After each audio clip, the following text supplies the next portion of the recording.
Haryana civil services aspirant को दिशा classes की तरफ से हमारा नमस्कार। तो हरियाणा सिविल सर्विस का जो प्रीलिमिनरी एग्ज़ाम है, आप सभी ने 24 जुलाई 2022 को उस एग्ज़ाम को दे दिया है। तो एग्ज़ाम कैसा रहा उससे रिलेटेड हम इस वीडियो में डिस्कशन करेंगे। मात्र 27% अभ्यर्थियों ने परीक्षा दी है। इतने अभ्यर्थी शामिल हुए, पेपर का स्तर कैसा था, कम उपस्थिति का क्या प्रभाव पड़ेगा, सीसेट का स्तर कैसा आया, एक्सपेक्टेड कट ऑफ क्या रहनी चाहिए। ये वीडियो आप दिशा क्लासेस पे देख रहे हैं। अगर आप चैनल पे नए हैं तो चैनल को सब्सक्राइब जरूर कर लें, बेल आइकन ज़रूर दबाएं ताकि आगामी नोटिफिकेशन आपको मिल सके। यहाँ आपको Haryana public service commission, Rajasthan public service commission, UP PSC basically 3 और उत्तराखंड पीएससी, इन 4 स्टेट की पीएससी से एग्ज़ाम अपडेट दी जाती है। एग्ज़ाम में बेसिक जो ज़रूरी बातें, प्रीवियस ईयर पेपर और कट ऑफ, इनको लेकर डिस्कशन किया जाता है। तो अगर आप इन स्टेट में किसी की तैयारी कर रहे हैं तो चैनल को ज़रूर सब्सक्राइब करें। पहली बात पे हम आते हैं। मात्र 27% अभ्यर्थी परीक्षा में उपस्थित हुए। 27% को अगर 2% और घटा दूँ तो मान लो अगर 25% के शब्दों में आपसे बात करूँ तो जिन 4 लोगों ने फॉर्म भरा उनमें से एक अभ्यर्थी है वो परीक्षा देने के लिए आया, 3 परीक्षा देने के लिए ही नहीं आए। जबकि पिछली बार ये अगर बात करें तो ये जो रद्द हुआ था परीक्षा उसमें ये 50% थी, मतलब हर दूसरा अभ्यर्थी परीक्षा देने आया था।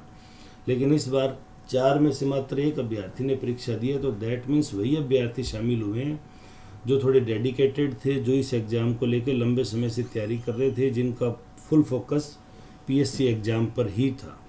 जनरल फॉर्म भरने वाला, जिन्होंने फॉर्म निकले चलो भर देते हैं, उस टेंडेंसी के जो लोग थे वो लोग इस परीक्षा में शामिल नहीं हुए थे। दूसरी बात करें कुल कितने अभ्यर्थी शामिल हुए तो 41,038 अभ्यर्थी, 38 अभ्यर्थी है वो जनरल स्टडीज़ की परीक्षा में शामिल हुए, जिसमें 500-700 सीसेट में और भी कम हो गए।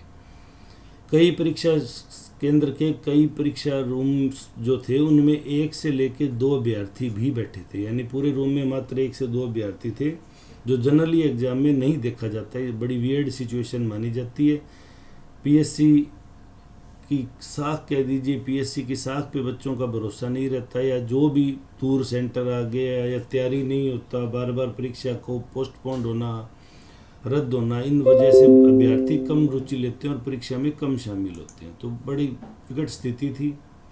अब आते हैं पेपर के स्तर की बात करें तो पहले पेपर जो जनरल स्टडीज़ की बात करूं मैं, वो बेसिकली बिल्कुल यूपीएससी को कॉपी करने की कोशिश की गई थी। यूपीएससी का जो पैटर्न, जो स्टाइल रखा जाता है, उसी स्टाइल को यहाँ फॉलो किया गया था। अब इसमें बात क्या है कि हरियाणा के वही नंबर ऑफ सवाल है वो काफ़ी कम रखे गए। तो हरियाणा के अभ्यर्थियों के लिए ऐसा कुछ स्पेशल नहीं था जो उनको प्रिविलेज देता हो। जो लोग दिल्ली मुखर्जी नगर और राजेंद्र नगर में तैयारी कर रहे हैं, लंबे समय से तैयारी कर रहे हैं, उन लोगों के लिए ये एग्ज़ाम सूटेबल था। दूसरा, दिल्ली वालों के लिए सबसे बड़ी बात यह रही कि उनको बेसिकली सेंटर है वो गुरुग्राम, फरीदाबाद या पंचकुला, 3 ही जगह मिले और इनकी कनेक्टिविटी काफ़ी अच्छी है दिल्ली से। वो लोग परीक्षा देने भी उपस्थित हुए, बड़ी संख्या में वो लोग गए थे। दूसरा, वो रेगुलर तैयारी कर रहे थे। जो इस बार यूपीएससी प्री क्वालिफाई नहीं कर पाए वो किसी अन्य एग्ज़ाम की तलाश में थे। तो डेफिनेटली एचपीएससी ने उनको एक मौका दिया, भाई आप हमारे स्टेट में आइए, हमें यहाँ ज्वाइन कीजिए, हमारे साथ आगे सर्विस कीजिए। कम उपस्थिति रही, डेफिनेटली मैंने आपको कहा 25%, 4 में से मात्र एक ही हुए। उसमें से भी अगर मैं बात करूं, अब जो ये 41,000 लोगों ने परीक्षा दी है, या 40,000 मान लीजिए, इनमें से 2100, 2100 से लेके 2200 अभ्यर्थी हैं वो प्रीलिमिनरी क्वालिफाई करेंगे, क्योंकि नंबर ऑफ पोस्ट का 15 टाइम्स का है जो कॉल किया जाता है। यानी कि आप मानिए हर 20 में से एक, जिन लोगों ने प्रीलिमिनरी एग्ज़ाम दिए है, हर 20 में से एक व्यक्ति है वो मुख्य परीक्षा देगा। और डेफिनेटली ये लोग अच्छी तैयारी करने वाले थे, इसलिए इतनी दूर तक गए हैं, इन्होंने परीक्षा दी है, दोनों पेपर अटैम्प्ट किए हैं, तो इसलिए थोड़ा सा कंपटीशन टफ रहेगा। कम उपस्थिति का प्रभाव यही पड़ेगा कि पहला तो वो फिल्टर लग गया, जो लोग सिर्फ परीक्षा को जानने के लिए परीक्षा देना चाहते थे वो अवॉइड हो गए। महिला अभ्यर्थियों के लिए मैं कहूँगा ये अच्छी बात नहीं रही थी, क्योंकि महिला नारी शक्ति है, आधी आबादी का प्रतिनिधित्व करती है, तो उनको मौका मिलना चाहिए था, लेकिन दूरी की वजह से बहुत से लोग हिम्मत नहीं जुटा पाए। सीसेट के स्तर की बात करूं, सीसेट यहाँ इन्होंने यूपीएससी को भी पीछे छोड़ दिया, यूपीएससी से भी ये आगे निकल गए। ऐसा क्यों हुआ? क्योंकि जनरली जो एचपीएससी के एग्ज़ाम हो रहे हैं या यूपीएससी के एग्ज़ाम हो रहे हैं, जब से ये फाइनल हुआ है कि सी सेट जस्ट क्वालिफाइंग है, तो प्रैक्टिस सेट बच्चे बहुत कम लगाते थे। जैसे आप मानिए, आप जनरल स्टडीज़ के, जैसे हम दिशा क्लासेस सीरीज चलाता था, अगर 100 लोग जनरल स्टडीज़ का पेपर देने आए हैं तो सी सेट का पेपर देने मात्र 10 से 15 बच्चे आया करते थे।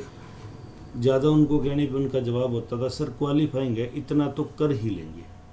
अब वो इतना तो कर ही लेंगे कि जो मानसिकता थी वो बच्चों को डेफिनेटली परेशानी में डालने वाली है इस परीक्षा में, क्योंकि अच्छे अभ्यर्थी थे वो जनरली 50% पेपर अटैम्प्ट कर पाए थे, उससे ज़्यादा वो भी नहीं कर पाए थे। 50 में से 33 लाना ठीक है, एक अच्छा ऑप्शन होता है, लेकिन जो लोग 40 के आसपास रुक गए, अगर उनका 5% पेपर भी गलत हो गया ना, तो वो 5% 1/4 के हिस्से में 6.5% ले जाएगा और वो 32 साढ़े 32 पे आके रुक जाएंगे, तो दिक्कत होने वाली रहेगी उनके लिए। दूसरा क्या था, जो नॉन अटेम्प्टिंग था ना, गोला भरो, वो बड़ी दिक्कत पैदा करने वाला है। क्योंकि सी सेट में तो मैं स्पेशली कहूँगा, जनरल स्टडीज़ में तो चलो बच्चे कर रहे थे, पेपर सोल्व भी कर रहे हैं क्योंकि इस तरह की उनको आदत होती है, लेकिन जो सी सेट में गोला सर्किल बढ़ना था, वो जनरली अभ्यर्थियों ने लास्ट के 5 से 10 मिनट में नॉन अटेम्प्टिंग सवाल का गोला भरा, और बेसिकली बच्चों का 40 से 50 गोले भरने थे उनको, जिसके लिए उन्होंने 5 से 10 मिनट का समय लिया। तो वो जो ये जो पैटर्न था ना,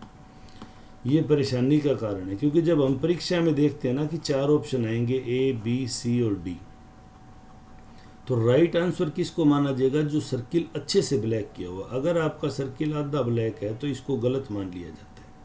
और ये जो पैटर्न था, इससे आधे सर्किल भरे गए हैं। अगर कंप्यूटर ने, क्योंकि ये ह्यूमन चेक नहीं कर रहा, पेपर कंप्यूटर चेक कर रहा है, अगर कंप्यूटर ने इसको गलत मान लिया तो सी सेट में बहुत से अच्छे अभ्यर्थी जिनके जनरल स्टडीज में अच्छा स्कोर है, वो यहाँ मार खाने वाले हैं, उनको मात मिलेगी, वो बड़े परेशान भी होंगे। क्योंकि हमें जो पेपर दिया जाता है उस पर भी लिखा होता है कि ये पैटर्न गलत है, ये पैटर्न करोगे ये भी गलत है, इस तरह आधा भरोगे गलत है, पूरा भरा हुआ। और ये जो लास्ट में नॉन अटेम्प्टिंग का था, और बहुत से बच्चों के तो नॉन अटेम्प्टिंग रह ही गए। अब 5 गोले ना बढ़ने को कंप्यूटर किस रूप में कंसिडर करेगा, एचपीएससी उसके लिए क्या प्रावधान करती है, ये तो आने वाला समय ही बताएगा, लेकिन डेफिनेटली ये चीज़ें बड़ी मुश्किल रहेगी। अब अगली बात पे आते हैं, कट ऑफ क्या रहेगी। तो जो बच्चे हमसे जुड़े हुए थे उनका हमने डिटेल एनालिसिस किया, क्योंकि आंसर की और पेपर दोनों आ गए हैं, जो कि हमारे टेलीग्राम चैनल पे आपको मिल जाएंगे। अगर आपके पास नहीं है और अगर आपने डाउनलोड कर लिया तो डेफिनेटली आपने पेपर भी मिला लिया होगा। तो कट ऑफ को लेके नेक्स्ट वीडियो में आपको डिटेल से डिस्कशन की जाएगी, जो हमारे इंस्टीट्यूट के स्टूडेंट थे उनको लेके, साथ ही साथ जो हमसे जुड़े हुए हैं यूट्यूब के थ्रू उनको लेके, जिन्होंने टेस्ट सीरीज ज्वाइन कर रखी थी उनको लेके। तो इन सब अभ्यर्थियों की कट ऑफ की एक एवरेज निकाली जाएगी। आपसे भी निवेदन है कि आप कमेंट सेक्शन में आपने आंसर की जारी होने के बाद में आपने कितने अटैम्प्ट किए, कट ऑफ कर के बाद आपके बाद कितने रहते हैं, वो आप हमें बताइए। तो इसका जो एक डिटेल सर्वे होगा उसके अकॉर्डिंग हम बताएंगे आपको कि लगभग कितने मार्क्स वाले बच्चे को मेंस के लिए तैयारी करनी चाहिए, क्योंकि मेंस अक्टूबर में संभावित है, अक्टूबर में इसका मेंस हो जाएगा, ज़्यादा समय नहीं देगा एचपीएससी। तो आप हमें कमेंट सेक्शन में ज़रूर बताएं, एक तो आपको परीक्षा में किस परेशानी का सर्वाधिक सामना करना पड़ा, दूसरा आपका कट ऑफ क्या जा रहा है, फिर हम अगले वीडियो में आपको बताते हैं कट ऑफ क्या रहने वाली है। उम्मीद है वीडियो आपको पसंद आया होगा। अगर आपको पसंद आया तो अपने फ्रेंड्स के साथ शेयर कीजिए, दोस्तों से शेयर कीजिए, लाइक कीजिए वीडियो को, और तैयारी में जुट जाइए, क्योंकि एचसीएस 2022 बिल्कुल घोषणा की कगार पे पहुंच गई है, जल्दी वो परीक्षा होने वाली है। वीडियो में अंत तक बने रहने के लिए धन्यवाद। आपका दिन शुभ।